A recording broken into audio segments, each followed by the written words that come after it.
Dans cette vidéo, il est question du conflit au Moyen-Orient. Je vous explique le processus allant de la partition à l'occupation. En 1917, il y a eu une déclaration significative, la déclaration Balfour, dans laquelle la Grande-Bretagne exprimait son soutien à la création d'une foyer national pour le peuple juif en Palestine. Cette déclaration était une étape cruciale qui a ouvert la voie au mouvement sioniste pour s'établir dans la région.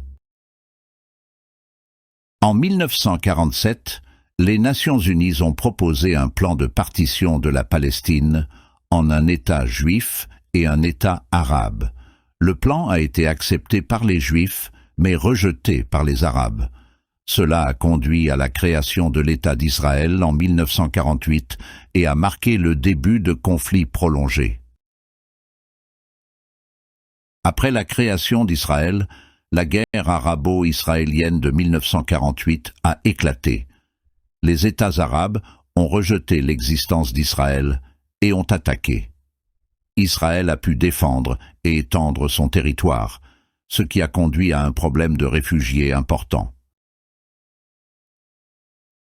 En 1967, la guerre des 6 jours a eu lieu, au cours de laquelle Israël a pris le contrôle de la Cisjordanie, de la bande de Gaza, du plateau du Golan et de la péninsule du Sinaï. Cela a considérablement étendu le territoire d'Israël et a conduit à l'occupation de zones palestiniennes. En 1973, la guerre du Kippour a éclaté, au cours de laquelle l'Égypte et la Syrie ont attaqué Israël par surprise. Malgré des pertes initiales, Israël a pu repousser les agresseurs et conserver les territoires occupés. En 1968, les accords de Camp David ont été conclus entre l'Égypte, Israël et les États-Unis. L'Égypte a reconnu Israël et en retour, Israël a rendu la péninsule du Sinaï. Ce fut une première étape vers la normalisation des relations dans la région. En 1987, la première intifada a commencé, une révolte palestinienne contre l'occupation israélienne. Cela a conduit à des discussions et finalement à la signature des accords d'Oslo, qui prévoyaient un certain degré d'autonomie pour les Palestiniens. La deuxième intifada a éclaté en 2000 et a été marquée par des attentats suicides et de violents affrontements.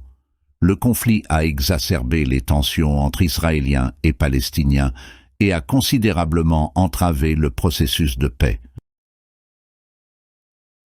Depuis lors, plusieurs tentatives ont été faites pour relancer le processus de paix entre Israël et la Palestine. Malgré la médiation internationale et certains progrès, la situation reste complexe et le chemin vers une solution durable est encore long.